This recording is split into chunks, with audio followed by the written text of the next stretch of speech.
Good evening. Welcome to our Grand Blanc Township Board meeting for Tuesday, September 2nd. If you could please rise for the pledge. I pledge allegiance to the flag of the United States of America and to the republic for which it stands, one nation, under God, indivisible, with liberty and justice for all. Clerk Robertson, would you please call the roll? I would be happy to call the roll, Mr. Supervisor. Supervisor Bennett? Yes. Of course, I'm here. Treasurer Yancho? Here. Trustee Brown is absent. Trustee Fike? Here. Trustee White? Here. 5 members present, a quorum. Thank you, and I'll entertain a motion for approval of the agenda. Motion by Mr. White, supported by Mr. Fike. Motion by White, supported by Fike on the agenda. Trustee White? Yes. Supervisor Bennett? Yes. Myself, yes. Treasurer Yancho? Yes. Trustee Fike? Yes. 5-0, motion passes. And now we will entertain public comments. We just ask that you keep it to 3 minutes or less. Anybody wish to make public comment? Okay, seeing no public comment, we'll bring it back to the board, and I'll entertain a motion for approval of the consent agenda. Mr. Fike makes that motion, supported by Mr. White. Consent agenda. Motion by Fike? Yeah. Is that correct? Yes, Oh, wait, and supported by Mr. White. Mr. White. Supported by White. Treasurer Yancho? Yes. Trustee White? Yes. Trustee Fike? Yes. Myself, yes. Supervisor Bennett? Yes. 5-0, motion passes. Thank you. And now under old business, we have a discussion with regard to our fiscal year 2026 budget. Mr. Lamina? Thank you, Mr. Supervisor. You guys do have hard copy packets at your places this evening. To comply with the Uniform Budget and Accounting Act, we sent it out electronically last Friday so that you have it at least 120 days prior to the commencement of the fiscal year.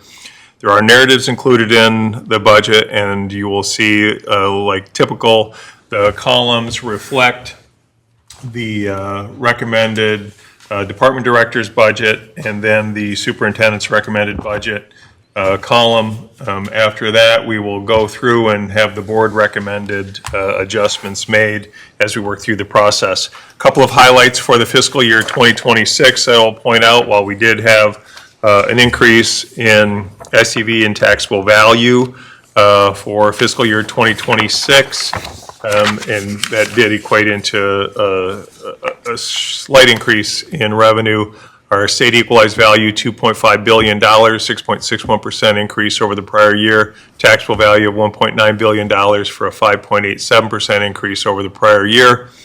We are showing the state revenue sharing payments as steady, although there is some conversation going on in Lansing right now about up to a potential 12% cut in state revenue sharing, depending as it moves forward, as they work through their budgeting process. So it'll be something that we'll be paying attention to during those revenue consensus meetings. Another couple of key highlights that we have in here is that the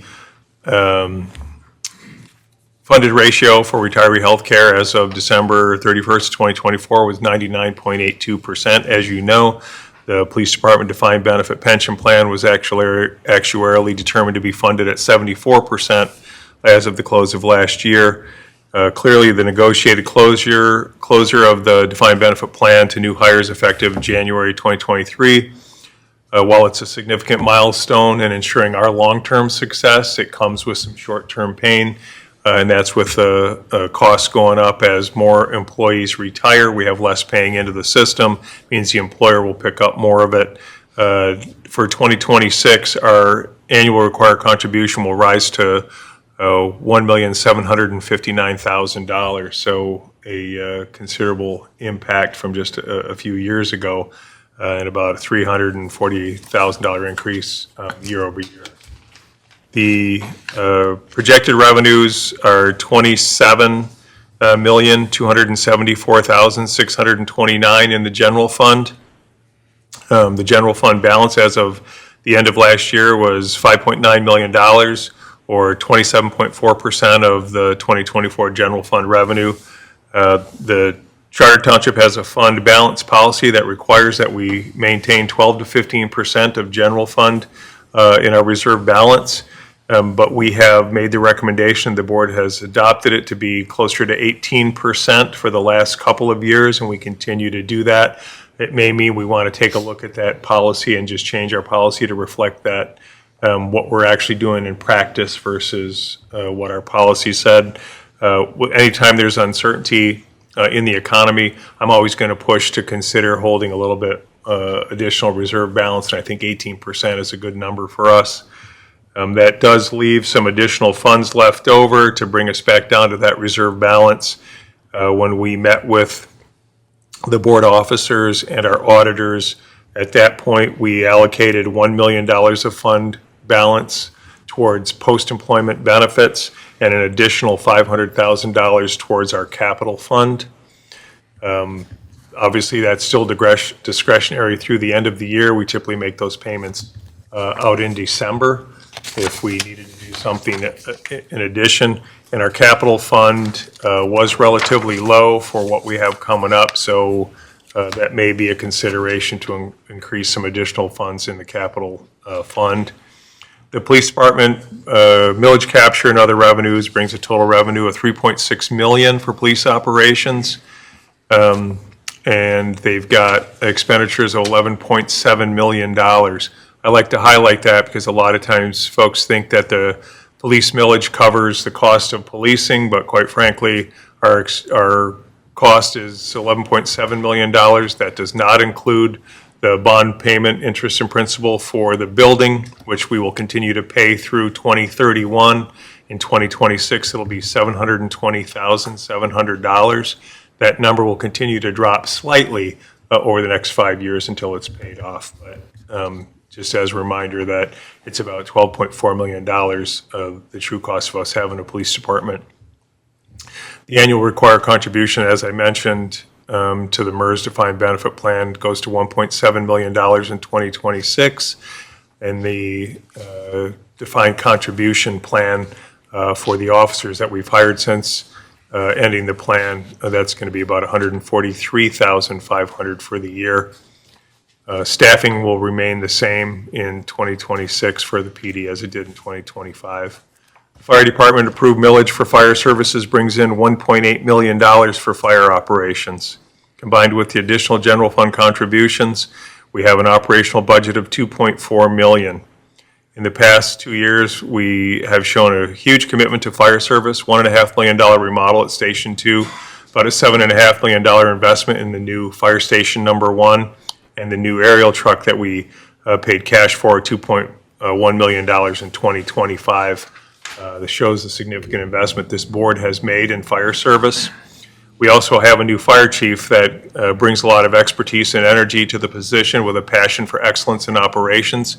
He has made significant changes already and has made significant recommendations to where he would like to see us move, both in capital expenditures and in operational budget. Unfortunately, this year, I did not have the funds available to accomplish his requests. It was for an operational budget of an increase of just under 40% or nearly $1 million for fiscal year 2026. Majority in the request for additional personnel in both full and part-time firefighters. We were unable to accommodate that primarily because the revenue growth that we had just wasn't enough to accommodate what we needed to, what his requests were. I think the best thing that we can talk about doing, especially we know we have some replacement apparatus coming up. The first one's going to be about $1.3 million for a pumper truck that he requested in 2026. We probably have to push back to 2027, although we're continuing to look at ways that we might be able to do that. We're also picking up the new fire station bond payment. The good news is for the fire station, we use some leftover ARPA funds from our ARPA dollars, about $1 million. We had funds in capital for our campus capital projects fund that we have been reserving that we can use as well. So we're only going to have to pay a bond payment next year of about $250,000. It's much more manageable for the fire department portion of that building.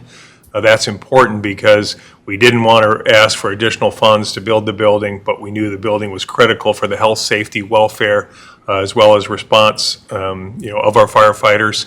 And we think we can handle that with a bond payment without asking for additional funds from the taxpayers, so it's very important. I do know that the chief is a really great visionary and has a great vision of where he wants to bring the fire station and our fire department overall. I don't disagree with him, other than I couldn't fund it this year for the most part. And it will have to be some long-range planning to help us afford those increased expenses as he starts to change the model that we operate under to have a bigger increase on well-trained and the number of personnel as our community continues to grow. Capital improvement planning, like I said, is a big deal, and capital funds with the $2 million cash purchase for the aerial, which takes about 40 months to build, that the board approved earlier this year. We took that out, and it's going to mean we're going to slow down a bit on our capital expenditures. So a couple things I couldn't afford that were requested this year. One, the parking lot out here at $175,000, I pushed back for a year. Chief Rennie had asked for an expansion of the fleet because, quote unquote, from our mechanics, we hot lap a lot of our patrol cars because of the 12-hour shifts, and so the car switches over, and so they're running pretty much all the time. We wear them out faster doing that. He did want to have a couple more cars added, and unfortunately, we're just not able to do that this year. We will replace a couple of cruisers. We just can't get all of them. And then some of the unmarked cars that he had planned to replace, we can't do. When it comes to post-employment benefits, the OPEB benefits, unfunded liability, we were able to put an appropriation of $260,000 towards that in this budget. I think that's important to show that we continue to fund, even though we're at 99.8% funded. That can change in a hurry based upon the economy and where investments go. So that was quite a bit of trying to get down to where I was still able to allocate some funding towards OPEB. And that would be in addition to the $1 million earmarked for post-employment benefits that I discussed earlier, bringing the general fund balance back down. We were also able to include an appropriation of an additional $400,000 for the MERS defined benefit pension plan. Again, important because in addition to the annual required contribution, we're trying to make headway on those legacy costs, knowing that while we're experiencing some of that short-term pain, it comes with a cost. The idea behind it being that we're going to continue to chip away at that. If all things remained equal, we could retire the legacy costs. If all the assumptions we're able to hold, which, is a very big assumption in itself, within less than 10 years, we could eliminate those legacy costs, much like we did with our retiree health care. Once we do that, it's obviously much more easier to manage that system moving forward. Somebody asked me during this process, how long will we have that defined benefit pension plan? Well, until the last person who's eligible for the defined benefit pension plan is no longer on it or no longer alive. So we could be on that plan for, you could be paying for that plan for another, 50 or 60 years. I mean, or more. So that's the answer to that question. Building department, we're capturing, through special revenue fund budget. We moved it over there on the advice of our auditors a few years back. I don't really have any big changes coming for the building department. Planning and zoning and code enforcement, no real changes. We're looking at some of our internal clerical help. We did have an employee who left and opened up a position in code enforcement we were going to fill with a part-time, but we do need some clerical help, so we may move around the internal folks we have now to accommodate that in 2026 rather than to fill another position. As an example of trying to keep costs down. The DPW budget will come to you separately like it always does. We're still working on that. We got to get through the Raftalis rate model to look at water and sewer rates. So therefore, the fee schedule, which those go into, is not included in your budget packet right now. We continue to work on it. There's very minor adjustments. Some of the building inspection fees are going up by a very minor amount, like $5. It's a pass-through. We make sure that those stay consistent with the state of Michigan and with other municipalities.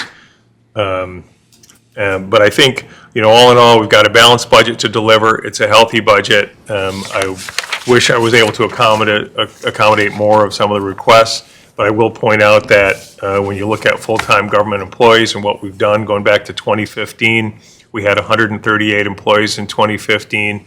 The 2025 projection is 139 full-time equivalent employees. We haven't really, we've done more with less. We've had significant higher numbers in the past, and we continue to try to maintain all of our level of services without adding new employees to the mix. And then one last concern that I will share with the board that impacted this year's budget. I told you that our rate renewal was expected to be high from Blue Cross Blue Shield for healthcare, and it was a 30% increase, which is exactly what we anticipated. It does have a significant impact on our funding as well as the employees' 20% participation. The Blue Care Network plan, which we introduced a few years ago, was only going up 3.4%. So we do have options for employees to take a look at as they review their own needs and their medical benefits. You know, I really think people are used to the PPO plan that we offer, and so there's a lot of encouragement there, and we have a great healthcare plan without a doubt.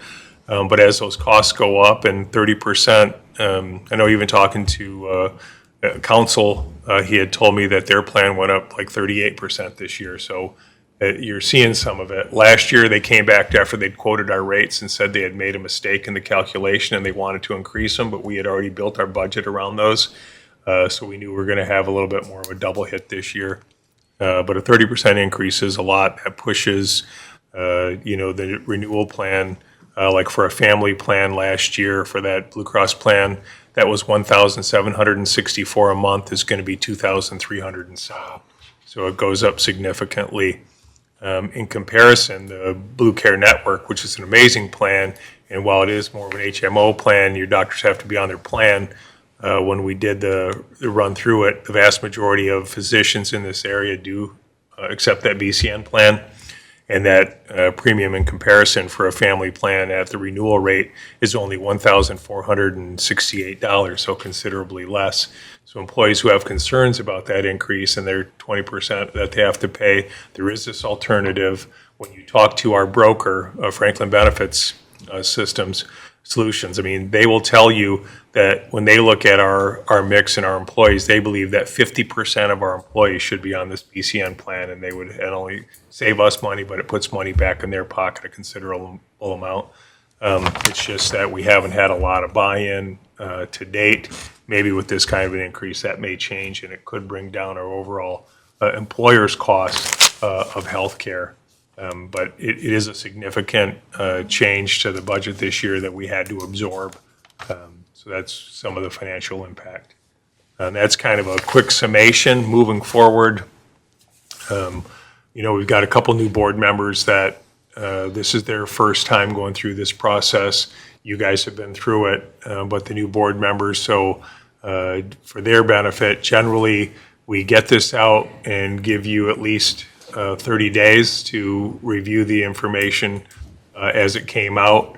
We will continue to work on it behind the scenes to see if there are any adjustments that we can make, tweaks here and there. And then at any time, if anybody has any questions, call me directly, call Finance Director Kathy Sostak directly. I'll be happy to work through and answer your questions. And then beginning in October, we will have at a board meeting a presentation on the budget by department. Department heads will be here to answer individual questions. And then from there, it's up to the board and how you want us to proceed as far as that individual meetings, what you'd like to bring forward, and with the idea that we'll wrap it up in November with a no later than December 15th adoption. Thank you, Mr. Lemata. That's very good, strong financial, and you answered a lot of the questions, you know, in terms of the timeline that we're on, because I know a few of our new board members were wondering, do we approve it, you know, tonight and what have you? It's like we're going to review it for a couple of months first, but I appreciate the timeliness of being out to all the board members. One thing that I know I've talked to Treasurer Yancho. One of the things, if we could, and I'd looked through the audit presentation, I didn't see it this year, but one of the things I think that would be helpful for our residents, we point out that about 16% of what we collect in taxes actually stays with the township. But I think one of the things that might be helpful is see a breakdown percentage-wise by department of that 16%. So, they can see that, the bulk of that money is actually going into services that directly affect, their living in the township. It's not going to administration, it's going to things like that they are depending on.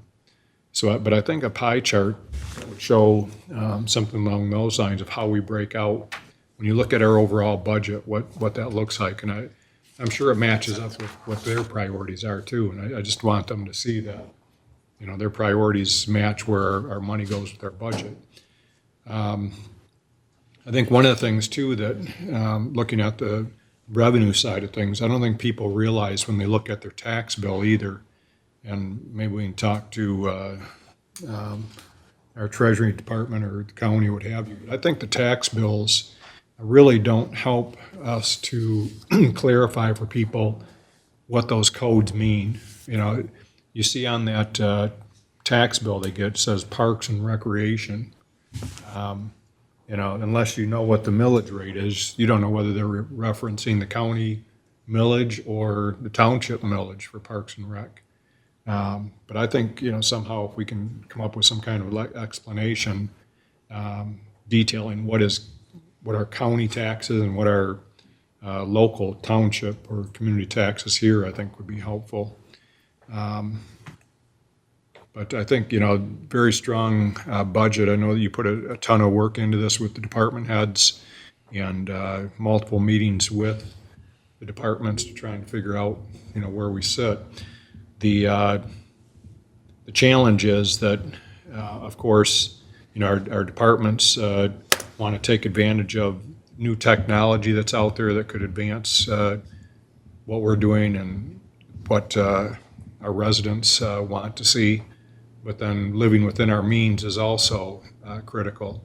And so I know it's a balancing act on your part to, and the department directors as well, to find that balance of what's a want and what's a need and trying to strike a balance there. So I appreciate the sweat equity you put into putting that budget together. Mr. Fite? Yeah, you mentioned this, but can you reiterate the one line that is glaring to me is the total operating revenue for next year will be less than the operating revenue this year, and why that is. So when you look at that, and in your budget books, if you look at that summary, and you look back over revenues, remember too that those revenues include some swings in there associated with bonding. So if we're bonding big street projects through the special assessment district process, like this budget at $27 million, that $3.7 million of that is anticipated bond proceeds for Orchard Haven road project. So sometimes when you see these big swings, it's, bond proceeds are coming in, building bond proceeds into 2025. Any special assessment, we just did the bond proceeds for Wishing Well road project that's going on right now. So a lot of those get included in there. So the more we do of those, even though it's a pass-through, we're just acting as a finance arm. So you see some big swings in our revenue. It doesn't mean that our millage rates went way up and we captured a bunch of money. It means we borrowed money because subdivision residents asked us to, and they pay it back. The other thing in regards to that, Mr. Lehman, correct me if I'm wrong, but there's some swings when it comes to grants and, for example, ARPA money. I know I sit on a number of boards, and some of them are, and I even, have attended some of the county commission meetings, and they're seeing some large swings in their budgets just because that federal money that, for a couple of years there that they were receiving is not there, whether it's ARPA or other federal grants. Yeah, and all of our grant funds are going to be included in that revenue, ones that we know we've already been approved for, but haven't been awarded yet. You'll see them in the 2026 fiscal year. So grant funds are included. Again, it pushes the revenue up. When you look at, when you're looking at your actual budget and you follow it through, if you just look at like current real property taxes, and yeah, they've gone up, and primarily it has to do with, we grew at $100 million in taxable value, on average for the last several years, for the last few years. A lot of that with new growth, a lot of that out in Enterprise Park with the new developments out there. But remember, it's within the DDA, so that money gets captured by the DDA. Everything that was in the tax increment financing that would have gone to other county taxing entities are staying here, so we can afford to pay for the Baldwin Road upgrade, the water and sewer project that expands the ability to put Tech Village in there. Those will all be paid for with money that would have gone elsewhere, so it doesn't show up here as our revenue capture. Although we've had some nice gains, and again, people think that we're raising property values, but we're not. It's the state treasury department determines what that is, and we had a couple years at 5%, first time that it ever happened. And you only raise taxable value at the 5% or rate of inflation, whichever is lower. We historically had very low inflation, so it kept it below, and then we had a couple years at 5%, which pushed that real property tax millage up a little bit. Mr. Lehman, one of the things you mentioned, 2015, we had 138 employees. How many employees did you say you were anticipating in 2025? 139. And so we had quite a dip in property values during that time, right? Well, if you look back historically, I wish I should have went back and pulled it from like 2007, because we lost about 12 employees from what we were doing in 2007. We made no cuts to services, in fact, expanded some. So we've grown as a community substantially, yet we're not adding personnel, so we're doing more with less, is the bottom line here. Well, that's commendable that we've been able to do that. But that speaks to all of our employees. Mr. Yancho? Yes, I've witnessed the use of our employees. For instance, today in the Treasury Department, we had a vacation person out on vacation. So we utilized somebody from another department that came in and took that person's place. We had an exceedingly busy day, people paying their taxes because they're coming due in a couple weeks. But we cross-train our people so that they're able to do more than one function. Very good. Mr. White? Going back to the health insurance, what plans do we offer, an HMO and a PPO? Yes. So we don't offer a high deductible? We have a high deductible plan. Our plan is an $8,000 deductible on that PPO and $6,000 deductible on that HMO, so they're both high deductible plans. We also fund those plans, so when I do the budget for healthcare, I include the fact that, and this was negotiated, most of our contracts specifically spell out the Blue Cross Blue Shield plan. So we can't get away from that plan, and it was, we included the deductible in those negotiations long before I got here. So we fund that deductible, but whatever doesn't get funded ends up coming back, and that's why we have the excess in the general fund reserve balance at the end of the year. But we typically, it's about 58% utilization of that deductible, about 58%, our long-term average. The last year we were 74%, so it was an anomaly. This year I don't know the number yet to see where we're going to come out at, but if it stays at 58%, I feel like we have some room in here, to move. But and I did change that deductible from $6,000 to $8,000 last year because it saved us a considerable amount of increase that we were going to have done. Do we let employees have HSAs? Or Yes. They do? Okay. And part of the reason I say this stuff is because your 30% increase this year is probably going to be higher next year. based on what's going on at the federal level, so I'm sort of spitballing here a little bit, but I would expect it to be higher in 2027.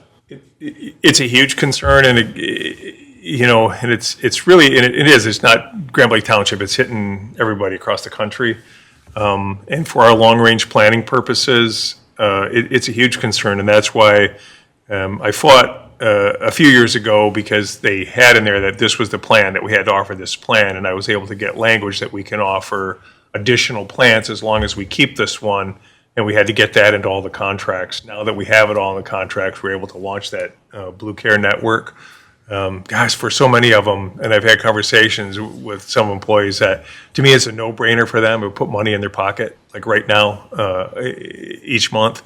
And the portion that goes in their funded portion for their deductible, they keep if they don't use that fund. So they could conceivably have $2,500 at the end of the year if they're the kind who never actually, very low utilization of medical services.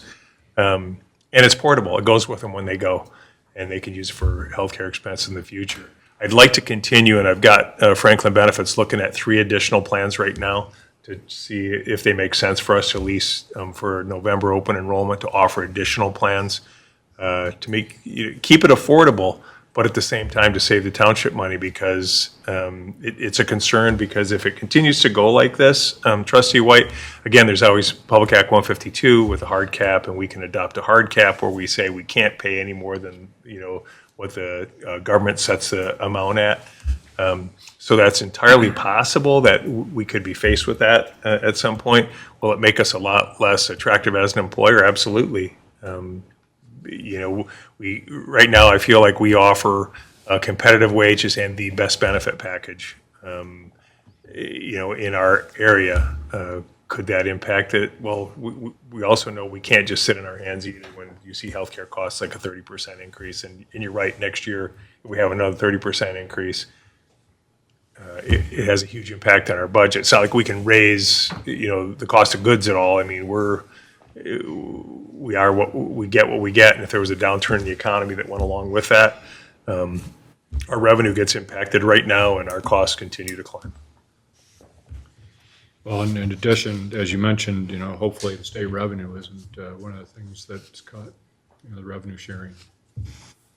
So we'll have to be in touch with our state reps, which I already have a little bit on that, but I know that some of that still has to be negotiated.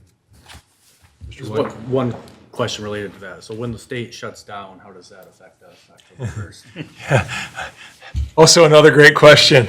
The good news is from our revenue stream, where we would be impacted on the state would be if they shut down and we're not, every other month we get our revenue sharing payments, right? A portion of it. So that would be our impact depending on how long they're shut down. Expect the payment in October, they shut down, we don't get October's. We'll be fine. We have the funding to move through until they get reopened and get us paid back. But it cuts our revenue. Hopefully they don't stay shut down for longer than a very short period of time. But you've seen the mood in Lansing as well as I have. That's one good thing about the 18% reserve, right? And that's part of why my push for the last 2 years was to ignore the 12 to 15% and at least go to 18%. We've kicked it around, Kathy and I, in conversation, is 18% right? Would 20 make more sense? Well, I don't want to sit on a big reserve balance that we're not going to spend when we have the opportunity to pay down legacy costs, for example, and we've done such a good job of that.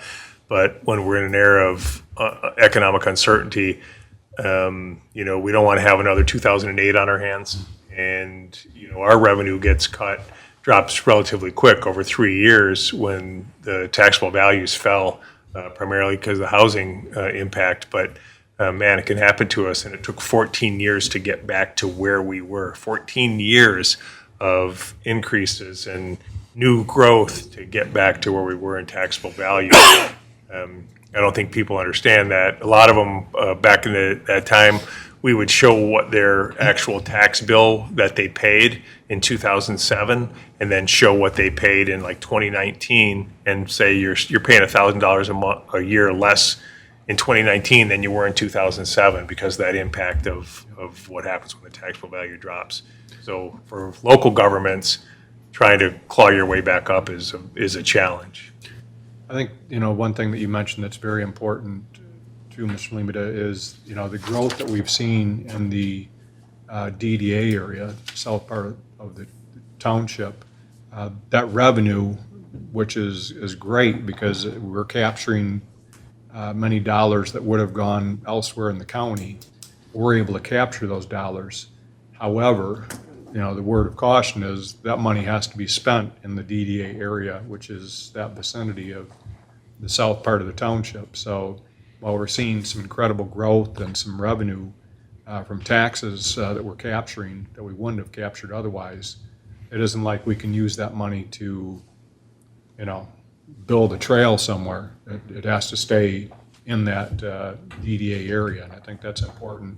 It has to be a project that is for the public good, and it has to be within the DDA boundaries or have some impact on the DDA boundaries. So you're exactly right. And I mean, the biggest things for us are water, sewer, road, like all the infrastructure projects. And quite frankly, the amount of money that taxable value that exists out at Enterprise Park right now, it's much more valuable to the township and to the county for that matter than it was as a tree farm and another farmland from a taxable value standpoint. You can argue that the tree farm was nice, and I would argue that as well. It was a beautiful, piece of property. But if we didn't have the DDA, we wouldn't have had the funds to be able to expand the road, widening from Dort Highway down to Ruby Street. If we didn't get the road, they couldn't run trucks. If you can't run trucks and get the water and sewer through there, Enterprise Park wouldn't exist. And if you look at that now with, Fessler Bowman Global Technologies, the distributorship, JPO Sullivan distributorship, all huge businesses in there that are returning a tremendous amount to the county, let alone the amount of jobs that we were able to retain or create there. Those are good things for the community. Okay. We're going to have time in our next meetings to talk about the budget some more, but anything anybody wants to bring up this evening? Thank you again for your work and Finance Department and the SOSTAC for working through this and getting to us in a timely manner, and we look forward to delving into it further. Thank you.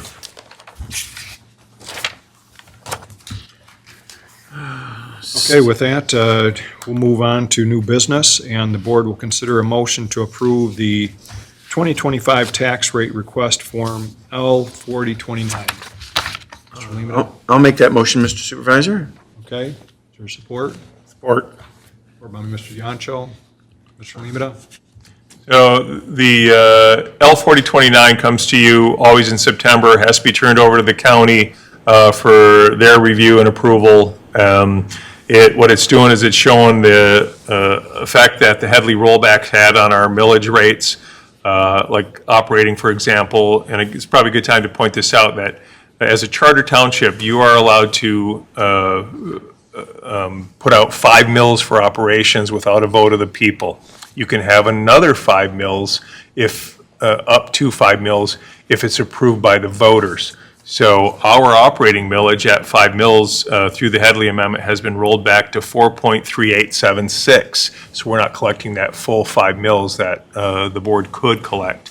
The police rollback is at 1.49, mosquito at 0.229, and the fire is 0.9649 mills. Parks and Recreation, again, the voters turned down the opportunity to include the Parks and Rec millage up to 1 mil. So this is the last, in December's tax bill will be the last time you collect Parks and Rec millage, and it is at 0.2382 mils. And if we don't put it back out on a ballot sometime in 2026, we will no longer have that millage to rely on for the capital projects, things that we've done out there. This does have to be turned into the county, like I said, And we'll also have a truth in taxation hearing as part of our budget adoption. So we will advertise it out in November or December, whenever the board is ready to adopt the budget. We will put it out as a public hearing for the truth in taxation hearing. Gives people the opportunity to come out and weigh in on the millage rates that we are requesting before you would move it forward and approve it. Okay. Any questions or concerns? Clerk Robertson? Call the roll. Supervisor Bennett. Yes. Treasurer Yancho. Yes. Trustee White. Yes. Trustee Fike. Yes. Myself, yes. 5-0. Motion passes. Thank you. Item B, the board will consider a motion to approve Resolution 2525 to accept the terms of a grant agreement with the MDNR, Michigan Department of Natural Resources, for the Land and Water Conservation Fund Project number 26-01913, and authorize the Township Superintendent to execute the agreement. Mr. Kimmer. Good evening, everyone. So just as a refresher, this grant agreement is for the pavilion rehabilitation and the parking lot rehabilitation project out at Creasy Bicentennial Park. The grant amount is for $500,000. The township will be putting in $500,000 of matching funds for that grant. We do have some other funding that we are awaiting on for this project as well. But this grant agreement in front of you, we need it approved by resolution, and then I can submit that over to the DNR. When is the work anticipated? So we're anticipating putting the project out for bid in October and November, collecting all those bids, making a decision, and then moving forward probably January of 2026. At this time, we're anticipating maybe 6 months or so to complete the project. Hopefully, that will be a bit sooner, weather dependent. So I won't get into next summer too much then. Correct. We are going to close down the South Pavilion, the Lions Club, and Pondview Pavilions. We aren't going to open up registration for those until August 1st of 2026. But if this project gets completed a bit sooner, we'll bump that up. So. Supervisor, I think it's important to point out, too, that this is still with millage funds. This is the last of our millage funds in the reserve, and what Matt has done is kind of, these were projects that have been in the works for a couple of years now to work through that grant process. We were lucky to get the awards that we did, but these are kind of our last hurrah as far as with the projects that we'll be able to complete with the funds. Okay, that's good to know. Correct.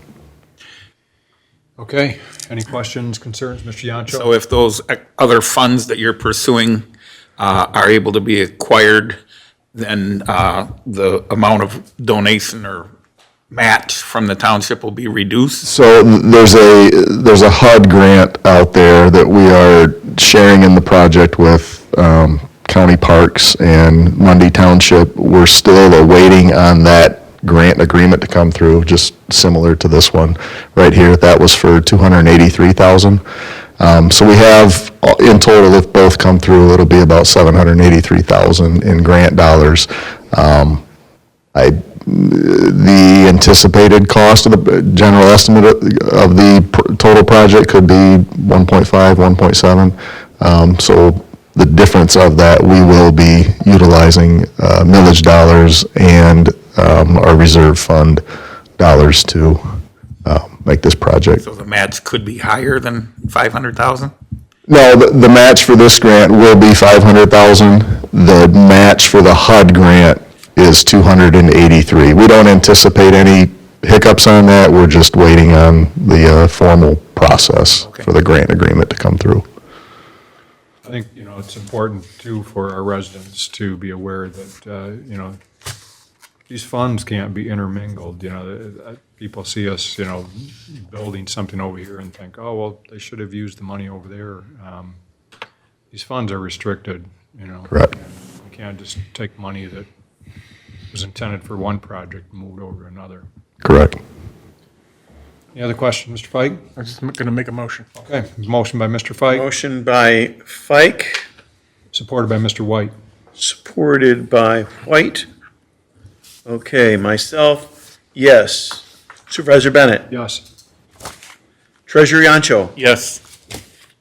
Trustee White? Yes. Trustee Fike? Yes. 5-0, motion passes. Thank you. Thank you, Mr. Kimmer. Item C, the board will consider a motion to approve Resolution 2526 for a charitable gaming license for Grand Blanc Youth Football LLC. Pretty standard. Mr. White makes the motion. White Supported makes the by motion, Mr. Fike. supported by Fike. Any questions or thoughts? Okay, roll call. Yes. Trustee Fike? Yes. Myself, yes. Supervisor Bennett? Yes. Treasurer Yancho? Yes. Trustee White? Yes. 5-0, motion passes. Thank you.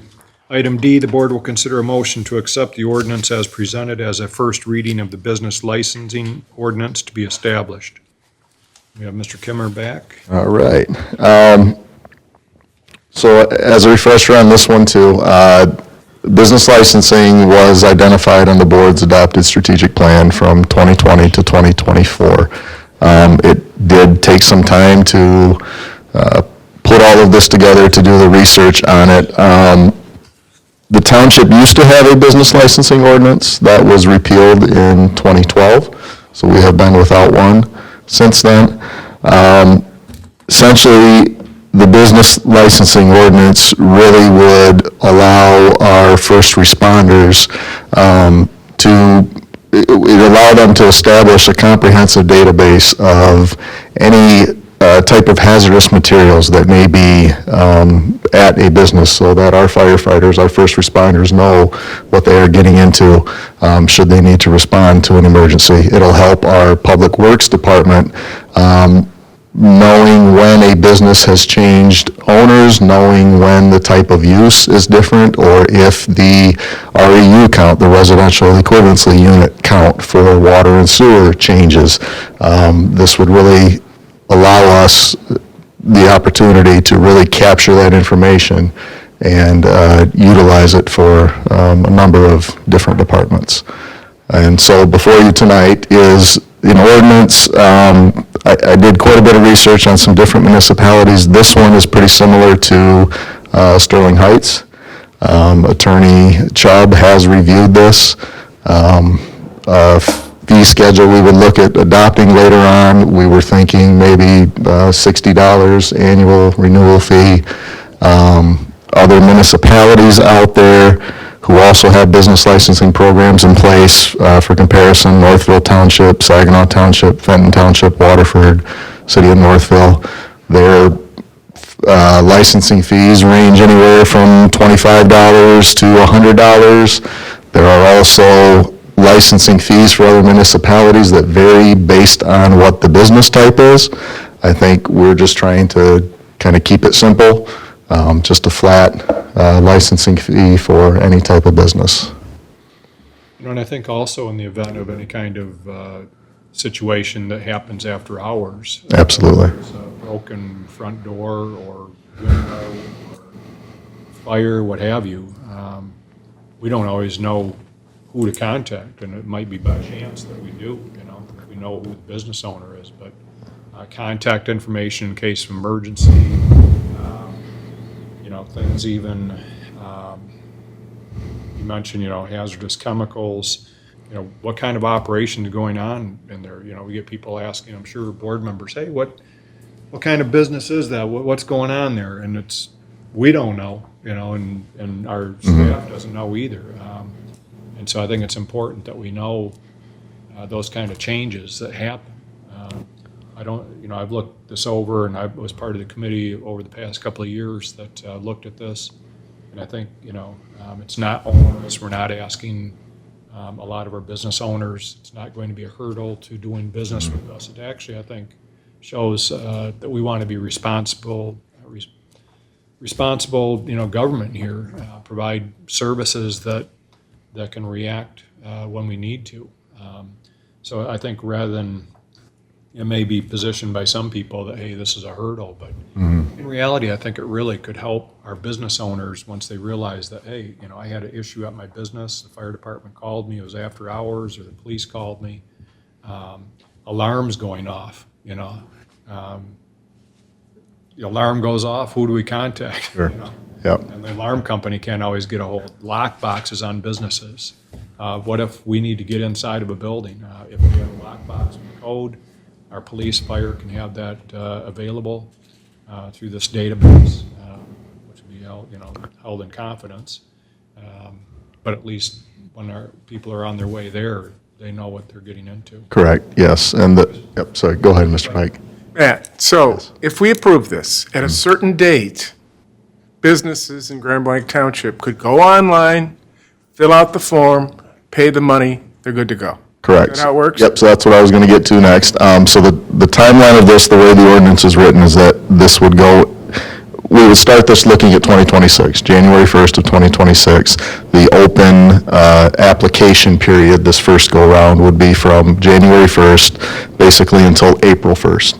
Anyone that applied within that window, their license would be active until April 1st of 2027. In January of 2027, all of the applicants would get an email notification saying your renewal, here's your renewal notice, here's your portal to go online to re-up your application, or your license, able to pay the fee right there online. It is integrated with BSNA. We do currently have the licensing module already in place. We do need to make a few adjustments based on what we decide on as far as fee schedule or templates that we want to send out, what the application will actually look like. I'll bring that to you guys for a final decision on that as well. So this would require a second reading as well, so amendments we need to make between now and then. That's correct. Did I see somebody hand up? Mr. Pike? I thought I heard Dennis say, we're not making money on this, right? This is what it costs to implement. Basically, cost recovery. Tax that we're talking Part of what we'll do on that initial application is we would like to include a fire safety inspection to have one of our firefighters, fire marshal, whoever that may be, go out and do an initial inspection, just to make sure everything's okay, that things are up to code, where they need to be. So at $65, I mean, we're probably not even fully recovering our costs, but we're pretty close to it. Some of those businesses already have inspection requirements, right? I mean, so for example, a business that has a suppression system, Walmart or a restaurant, what have you, I believe, those are probably inspected annually. Doing annual fire inspections anyway, So yes. some of those would already have that included, but probably some of them are under the radar that we don't, I'm not sure, I guess, in talking with Mr. Yancho earlier today, we were wondering, what kind of inspections does this include? I don't know. We do some fire, I don't know, maybe the fire chief can clue us in, but I'm sure we do some inspections with regard to fire already. Is that correct? Chief John? Here, come on up. You're on.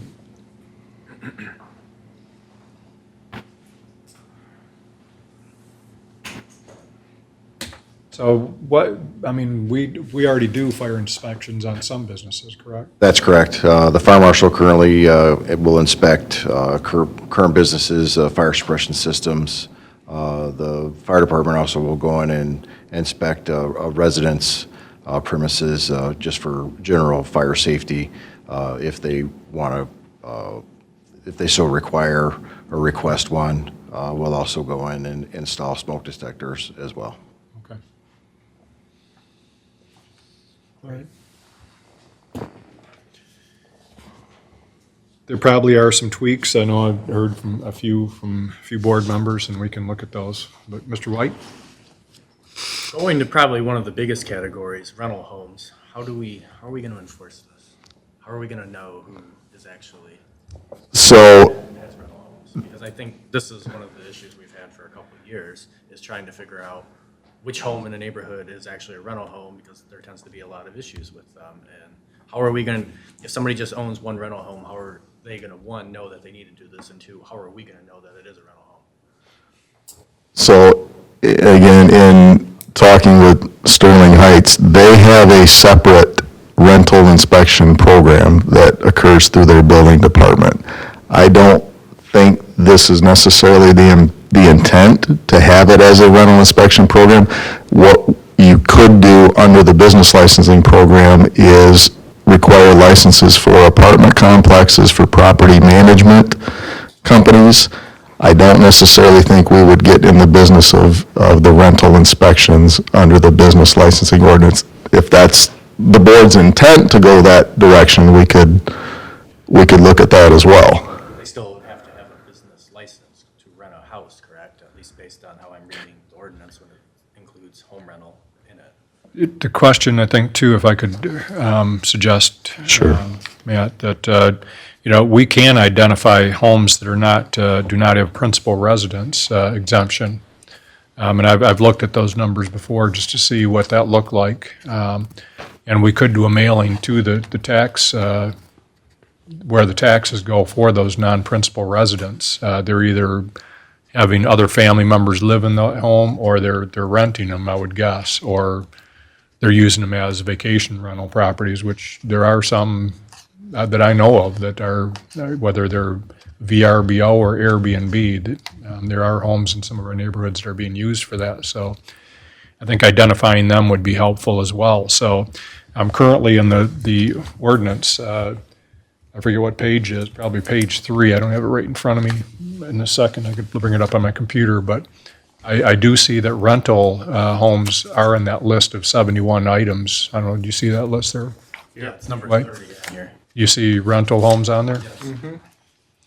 So, I don't know that this is to inspect those as much as it is just to register so that we know where they're at. Right, and I didn't mean it as an inspecting, just Right. how are we going to find out? Who they are?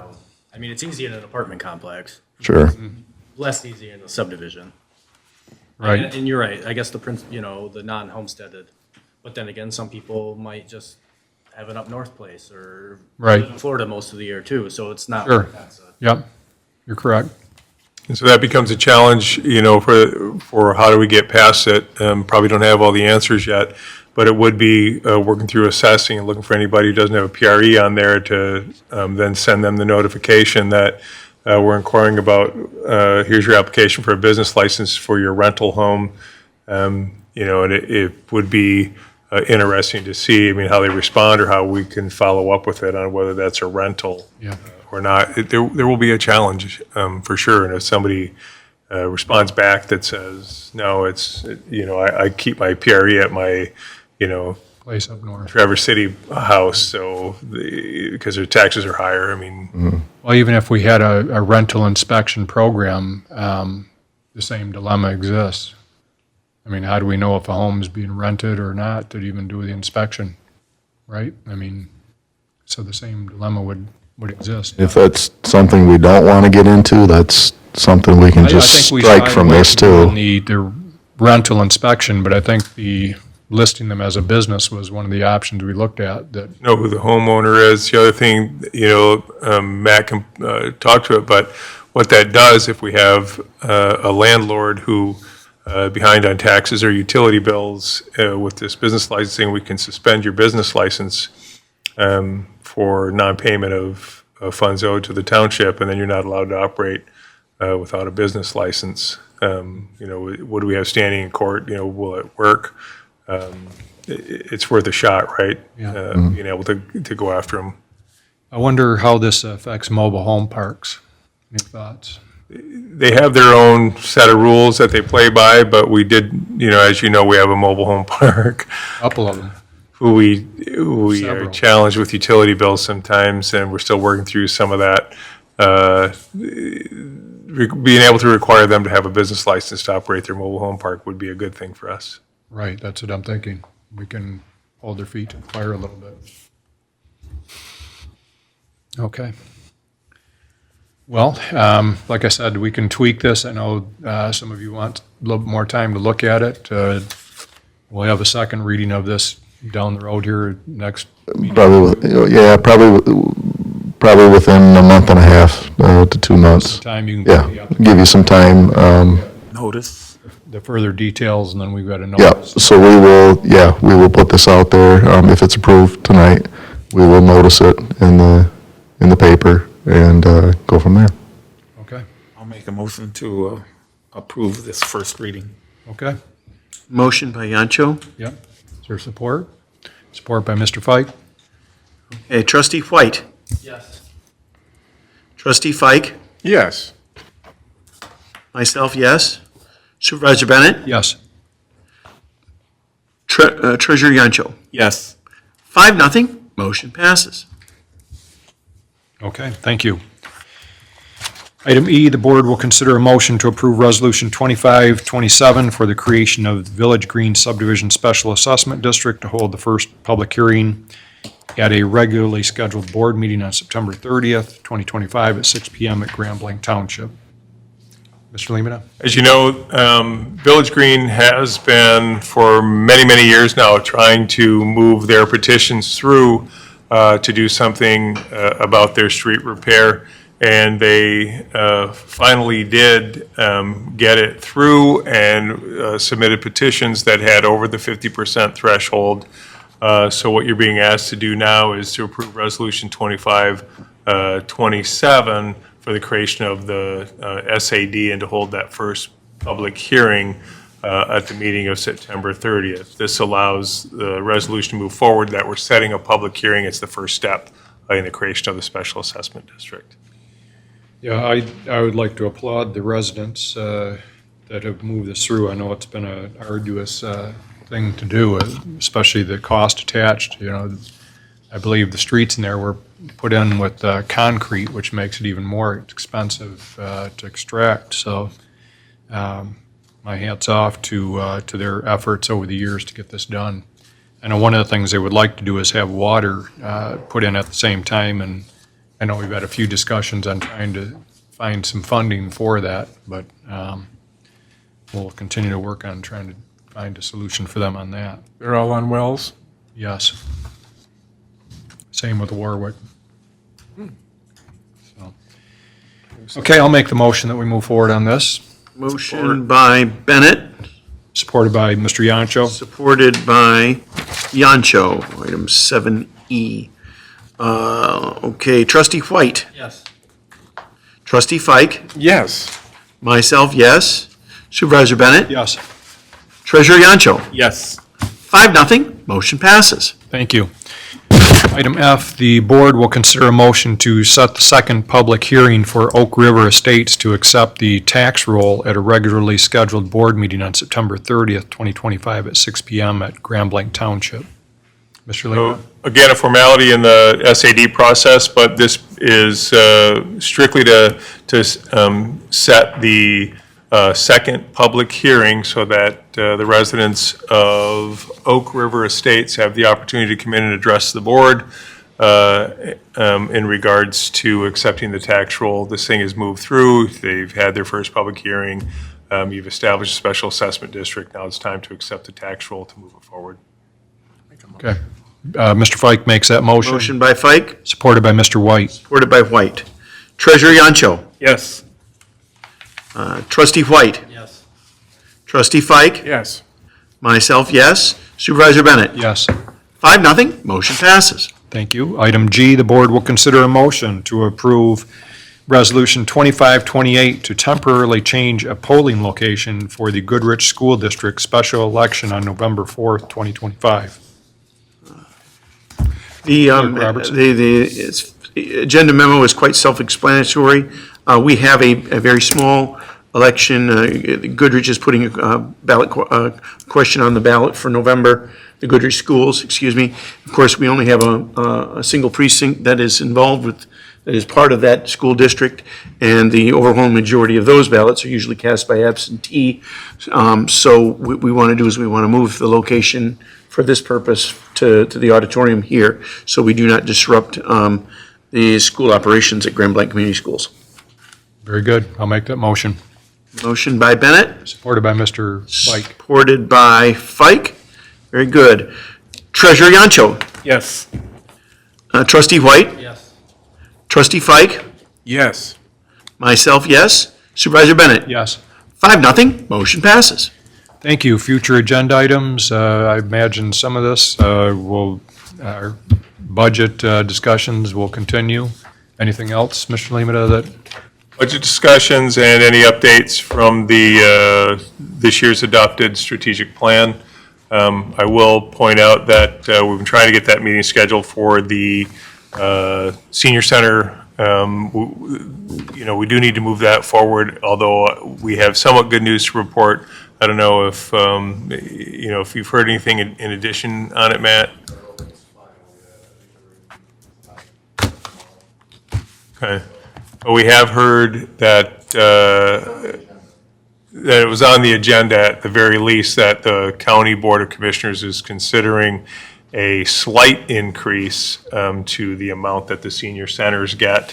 So I think it would equate to about $10,000. Instead of the $206,000, it'd be $216,000. We'll happily take that because it'll be the first increase in 3 or 4 years.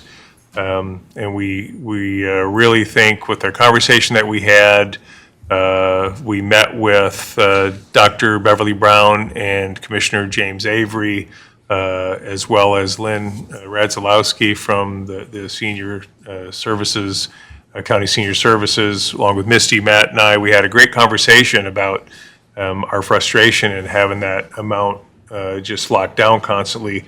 When we know the taxable value of the county has gone up, they're millage driven, the millage dollars have gone up, but none of it's coming back to the senior services. So we had a pretty good conversation about, you know, why there isn't a funding formula. That was it, like 38% of it comes back to the senior centers, and the rest is going to administration or to the service providers. We're not here to argue that the service providers don't provide a valuable service, but when you look at the per dollar and who we serve and how we serve, do we need as many senior centers? They're talking about the city of Flint may ask for, you know, another 2 to 4 senior centers to be established in the city of Flint.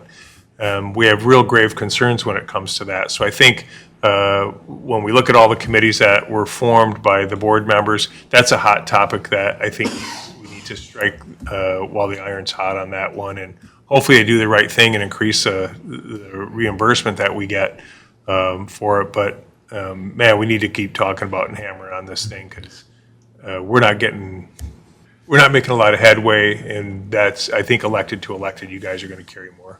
In those meetings, we may have to do some of them by Zoom or online just to accommodate everyone's schedule. I know we tried to arrange one for the senior committee, and just it was tough with the holiday in there as well, but. We have the capacity to set up Teams meetings at any time for any of the committee members, so. Right.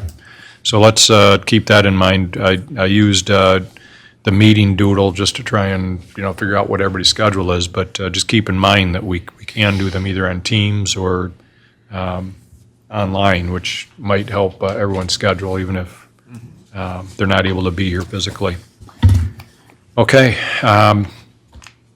Is there a pie chart showing where the senior millage money goes, or no?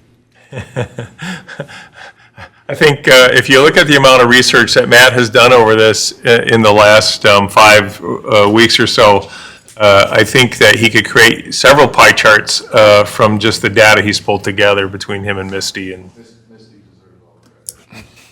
Okay. All right. Okay, with that, Mr. White, anything with regard to zoning, Board of Appeals? Okay, Mr. Fike, Metro Alliance? Mr. Yancho, anything with Treasury? Nothing from me, sir. Robertson? Just a couple of quick things here. One is, actually, Mr. Limata and myself made a presentation to the Michigan Association of Regions a couple weeks ago. Actually, the meeting was held out at, we were invited to participate. The Michigan Association of Regions, state of Michigan is broken up into regions with regard to economic development and planning.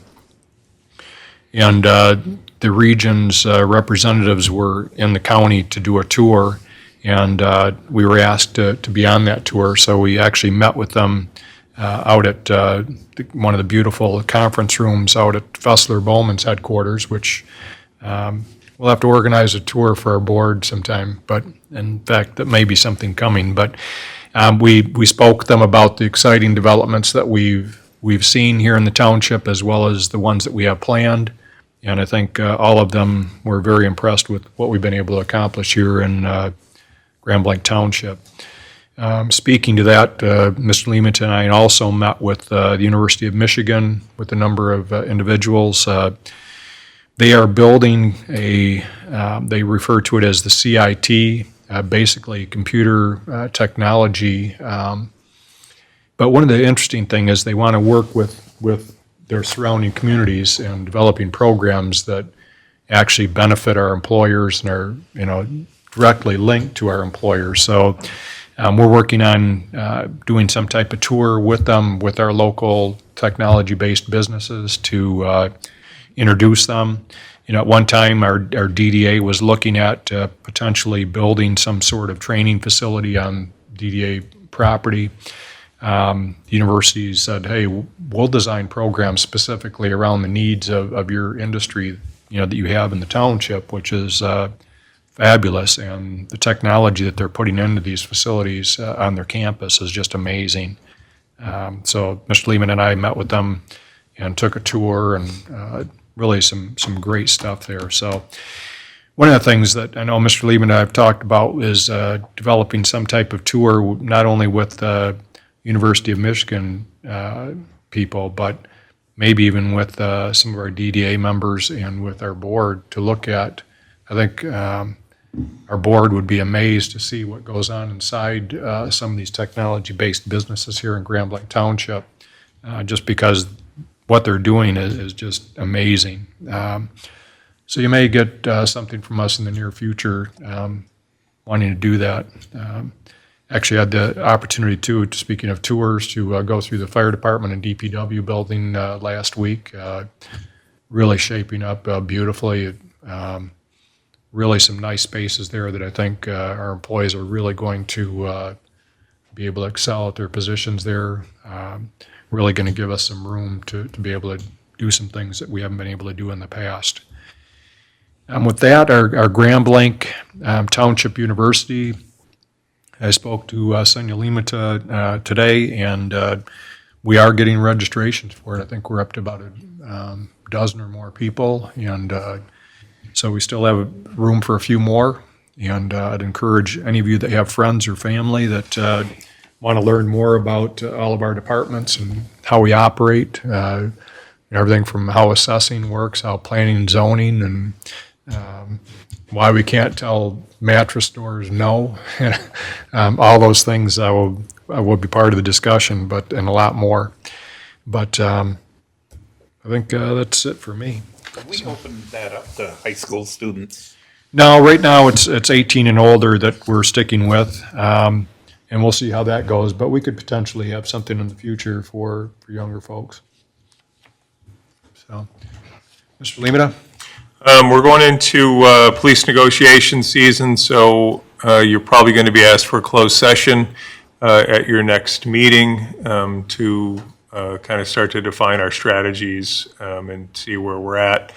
Right now, I'm scheduled to start the initial discussion with the Patrol and Dispatch Unit, Police Officers Association of Michigan. Tomorrow morning, we've got a couple scheduled this week and a few days planned for next week, depending if we need them, to get that ball rolling to see where each side is. The good news is it's an older established contract. I don't expect anything too radical here. We're going to continue to try to make sure that we are able to attract and retain, the best talent that we can. Police officers are really hard to come by. I feel very lucky to say that we have a full contingent right now, that we don't have any openings. There's a lot of municipalities that would love to be able to share that sentiment with their elected officials, and Grand Blanc Township was able to do that. Hats off to Chief Rennie and his team, because a lot of that comes with reputation, right? People want to come to work for us. So that's good to see. But just plan on, we're going to have to ask you to consider a closed session in 2 weeks, just to kind of touch base on where we're at and redefine our negotiating strategies to move forward. Just scheduled the first date for the sergeant's unit as well, I believe October 13th, and then the executive and command unit will follow. So I don't have any reason to believe that we will not have these negotiations completed before the end of the year when those agreements expire. But it does add a little bit more pressure to our fiscal year 2026 budget.